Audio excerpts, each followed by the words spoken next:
Being a private investigator means two things. You can be sure you'll run into trouble, and you can never be sure you can get out of it.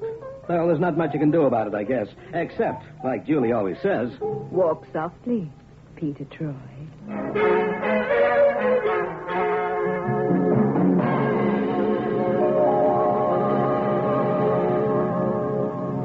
And now, Peter Troy investigates the Vanquished Venus.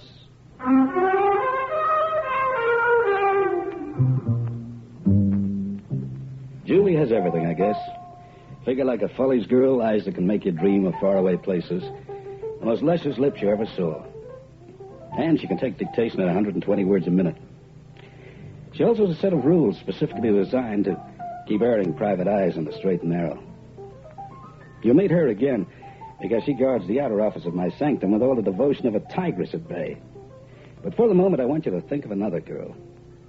A girl who'd take you gently by the hand, lead you headlong into a bubbling cauldron of real trouble. Her name was Mary Struby, only you'd know her as Leona Laramie. And, brother, where Mary went, applause was sure to follow.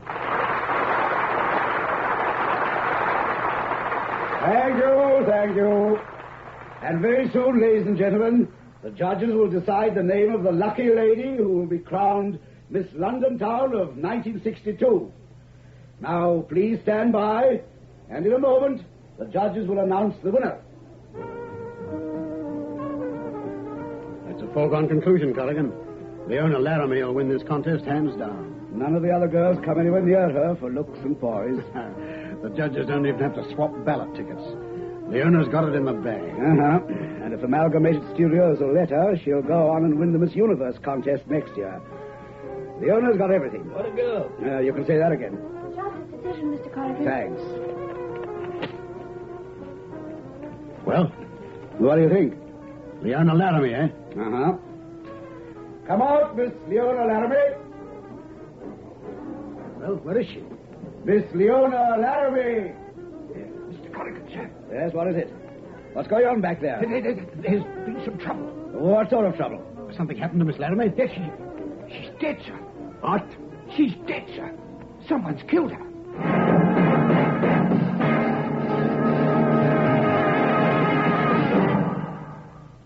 So Mary Struby, alias Leona Laramie, never got to collect her fabulous prizes.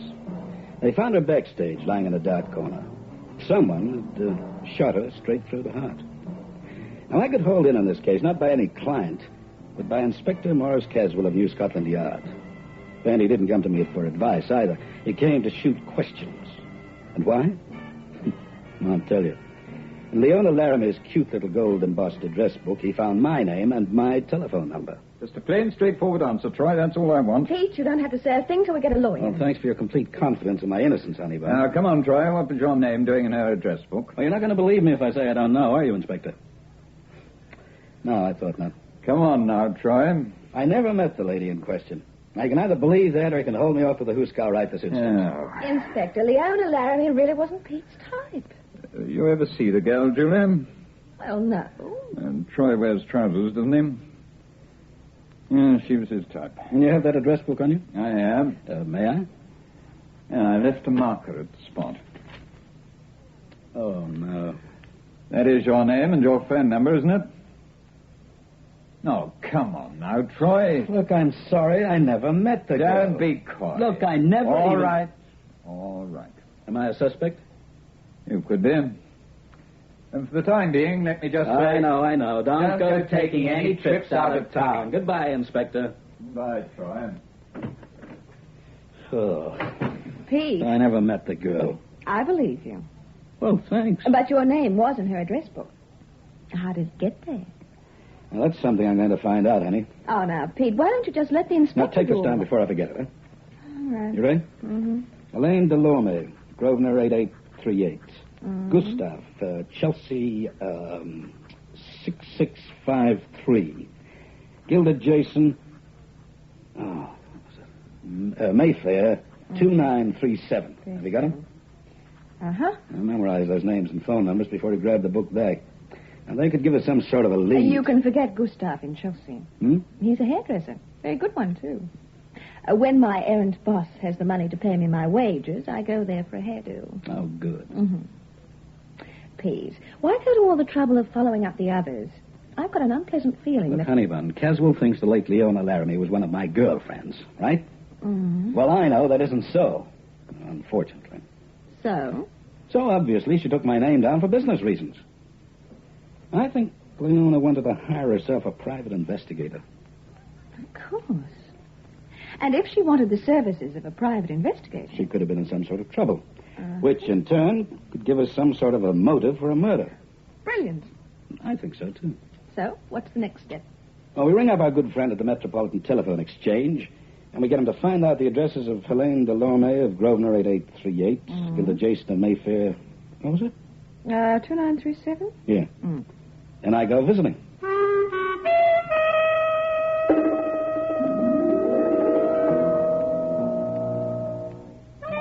You say you're not a policeman, Mr. Troy? No, a private investigator. Then... Miss Delorme, my name and phone number were found in Leona's address book.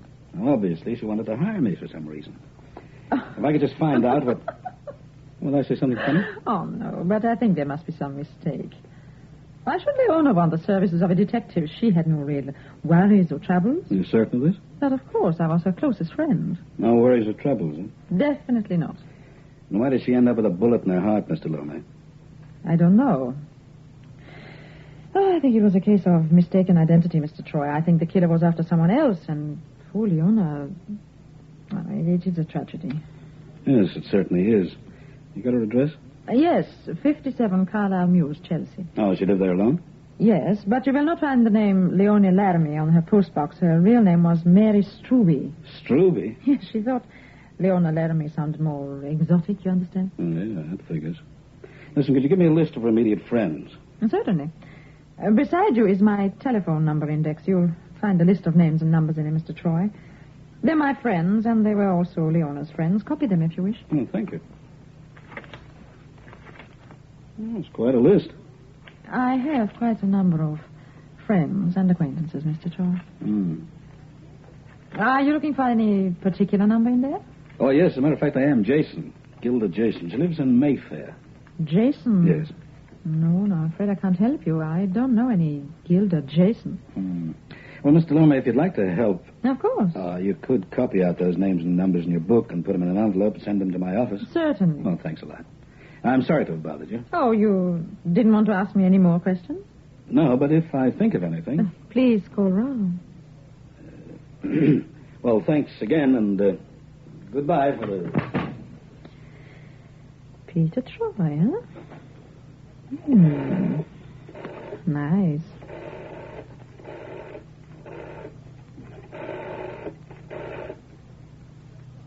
Hello, Gustavs? This is Helene Delorme. I should like to make an appointment to have my hair set this afternoon, please. 2:30, excellent. And will you be sure to have Miss Gilda Jason attend to me? That's right, Gilda Jason. She always looks after me.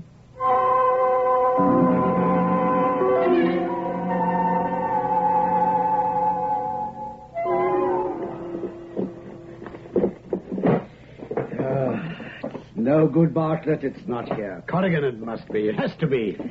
We've searched this place from top to bottom. Gilda must have taken it off Leona's body. She's the only person who had the opportunity. The big boy himself could be pulling a double cross. He wouldn't dare. Well, In any case, Gilda Jason's disappeared, isn't she? Isn't that proof enough that she's got it? Oh, I suppose so. So now we've got to find Gilda. I think that... Who the devil? Police? They've already been here looking for her. Who then? I think we'd better find out. I'll keep you covered just in case.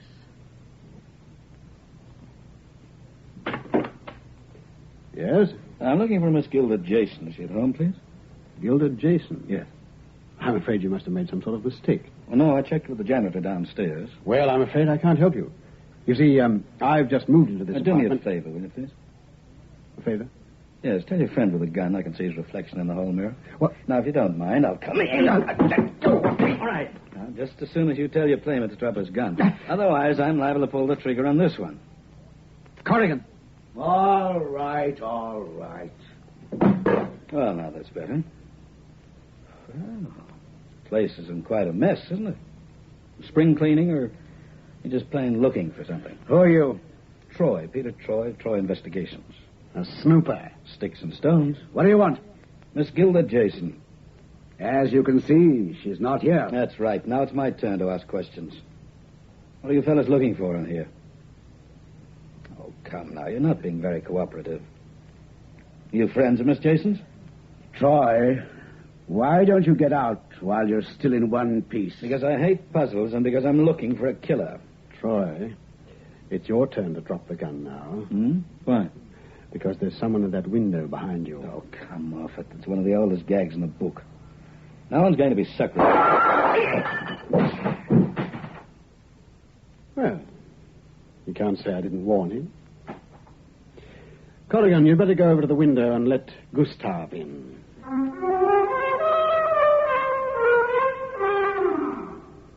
I heard the window pane explode behind me. Felt a sledgehammer blow on the side of my head. I saw the floor coming up to hit me just before I blacked out. A million years passed, and while they were passing, I was living through a nightmare. Someone's name seemed to keep crashing through my mind, and telephone numbers lit up like neon lights. I saw Helene Delorme smiling at me. In my ears, I could hear Inspector Caswell's voice droning on and on. Only that wasn't part of the nightmare. That was real. It took me quite a time to realize I was coming out of it and that I was still alive. He has the luck of the very devil. By rights, he should be stone cold dead. In the market? Lucky the bullet hit his head and not somewhere vital. Pete, are you all right? Can you hear me? Yes, I can hear you, Julie. Well, are you all right? No. You tell that fellow with the pneumatic drill to lay off? There's not a sound, Troy. This place is as quiet as the grave. Oh, don't mention that word. Now, you going to do some talking? How did you get here? The janitor reported a gunshot to the police. What happened? Well, I came to visit a lady. Gilda Jason. Yeah, that's right. Instead, I found two characters ransacking the place. One of them was armed. Third must have sneaked up outside that window over there in the fire escape. And he didn't wait to open the window before he pulled the trigger. Yeah, good job he didn't. The glass must have deflected the shot fraction. I mean, who were the men? Well, I didn't get their names. Oh. But Miss Jason had already disappeared. Yes, I could have told you that. We'd already checked. She hasn't been here since Leona Laramie was killed. Neither has she been to her place of work. Where's that? My hairdresser's. Gustav of Chelsea. Gustav? Yes, and we'd very much like to know how a hairdresser's assistant can afford to live in a Mayfair apartment. Gustav, that's the name. What are you talking about? Just before I passed out, one of the characters mentioned a man's name. It was Gustav. He was the one outside the window, the one that shot me. Don't be absurd. Inspector, I tell you... Julie, you better look after your wandering boy. I think he's a little delirious. Oh. Come on, Pete. I've got your car out. Oh, Troy, just before you go, I'd like a description of those two men who were in this place. Well, one of them I'd seen before. The other one called him Corrigan. You know any celebrities named Corrigan? Well, there's an entrepreneur called Corrigan. Oh, yes, that's right. I've seen his picture in the papers. He organizes beauty contests. Beauty contests, eh? Like the one Leona Laramie entered. Now, Troy, you'd better keep out of this. Ah, so you know more than you're telling, Inspector. I've got a personal stake in this case now. I don't like guys taking pot shots at me through windows. How much do you know, Troy? Very little, but I'm adding to it all the time. Look, I've had a man on your tail. He saw you going to Helene Delorme's place. You find out anything there? Not much. Except she's a liar. Oh? I saw three names in that address book you showed me. Helene Delorme's, Gilda Jason's, and Gustav's, together with their phone numbers. Now, Helene Delorme said she'd never heard of the Jason girl. But in her phone index, there were two phone numbers beside the name Gustav. She goes to the same hairdresser. These two numbers, Troy? One was Gustav's in Chelsea. The other number was Mayfair 2937. Gilda Jason's number. Exactly. So how come she has Gilda's phone number in her book when she says she doesn't know the girl, huh? Hence I came straight around here. Ooh, hence I nearly stopped a bullet. Now, how about you fitting a few of the pieces together, Inspector, huh? Well, we've got a name for our friend Gustav, Troy. His real name's Emile Delorme. Delorme? That's right. He's Helene's husband. Well. Delorme operates one of the biggest diamond smuggling syndicates in the world. And we've been on his tail for months. Well, recently, he joined forces with Joseph Corrigan and a newspaper man called Harry Bartlett. London's their headquarters. And from here, they distribute the gems to just about every part of the world. How? They have carriers. Beauty queens. Leona Laramie, for instance. That's right. Of course. A trip round the world is part of the prize. Right again. When we found Leona's body, Troy, it was minus one of her high-heeled shoes. I see, and hidden in that shoe... Diamonds, probably. And the Jason girl? She was the last person to see Leona alive. And those two fellows, Corrigan and Bartlett, were here searching the place for that shoe. Gilda must have stolen it. So you figure things out from there, Troy, because that's as far as we've got.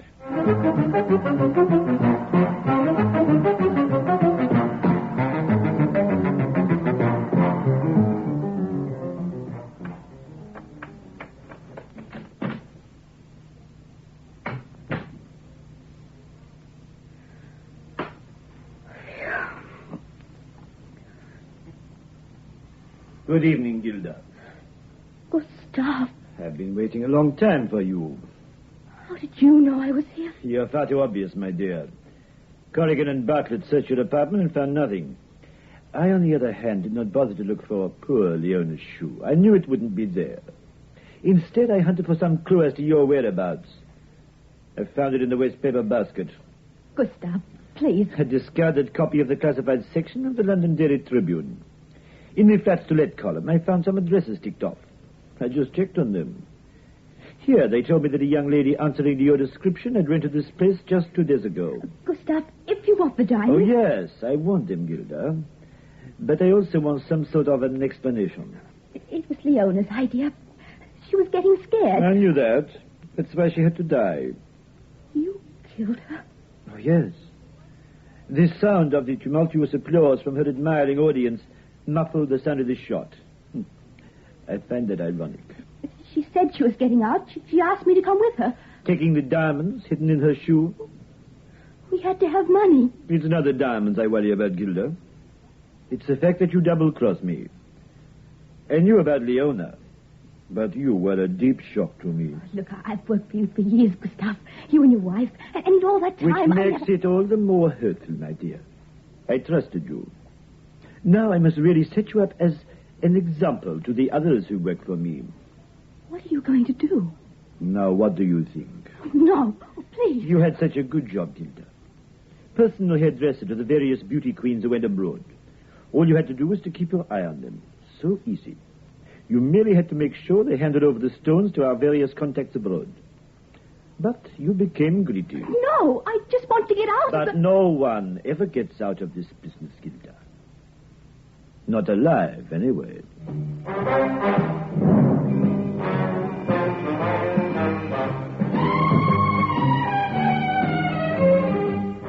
I tell you, I don't know what you're talking about.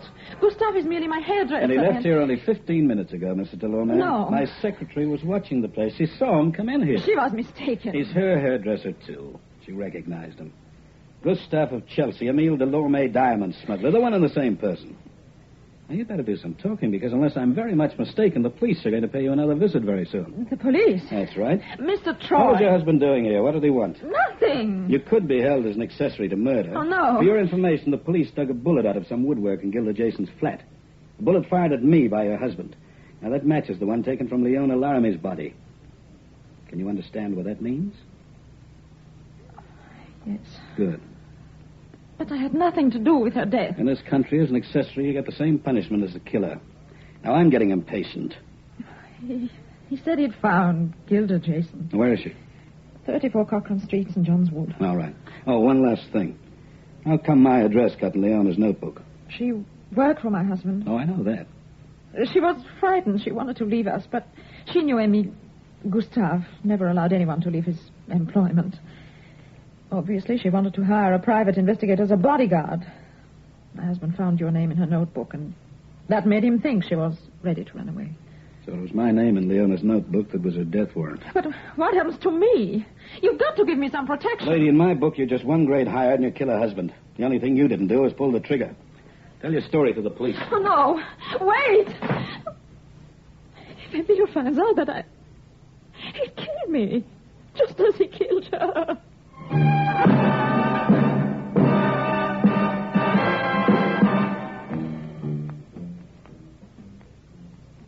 I'm truly sorry about this, Gilda. Truly sorry. Gustav, give me another chance, please. One more chance. Tell me where the diamonds are.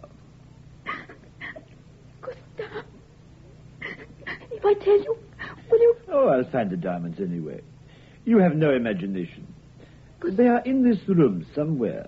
Gustav. Ah, you look over my shoulder towards the window, eh? So they're somewhere over there. Good. They won't be difficult to find. Well, goodbye, Gilda. Please. Oh, my arm. You better open this window, Gilda. I only winged him. He picks up the gun. He may have a go at cooking your goose. Open the window. Yes. Oh. Oh, thanks. Who are you? Troy, Peter Troy. Your girlfriend Leona was going to contact me. Oh. Don't try anything, Gustav. My next bullet won't just graze your arm, believe me. We're quits now. We both fell for the same gag. I don't understand. Police will tell you all about it. Police? Yes, I'm afraid you've got a lot of questions to answer, Gilda.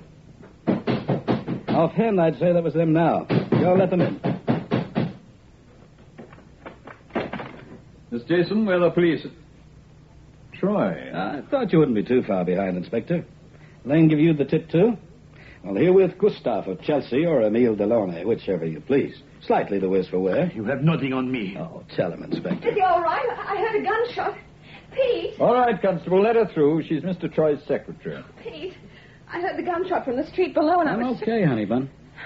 Oh, Pete. Troy, I want a statement from you. I'll dictate it to my secretary here now, Inspector. Pete, will you never learn? Take a statement, please, Julie. Pete. On the night of June the 18th of this year, I, Peter Troy, of Troy Investigations with... Now, you're not paying attention, Julie. That's right.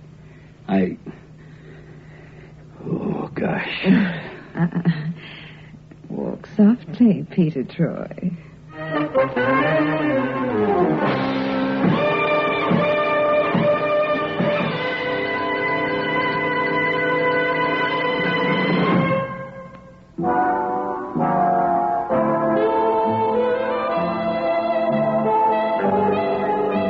Emile Delorme was tried and convicted on a charge of murder, together with a whole heap of other things. His wife, Elaine Delorme, was sentenced to 10 years penal servitude. Corrigan and Bartlett both landed 7 years apiece. Gilda Jason? Well, the judge went easier on her. She turned Queen's evidence, gave the Crown the complete lowdown on Emile Delorme's diamond smuggling operation. As for me, well, I promptly went to bed for a couple of days. I don't care what anyone says. A bullet that plows a furrow across your temple is just no good for the Constitution at all. It took 48 hours for that guy with the pneumatic drill to finish digging a hole in my head.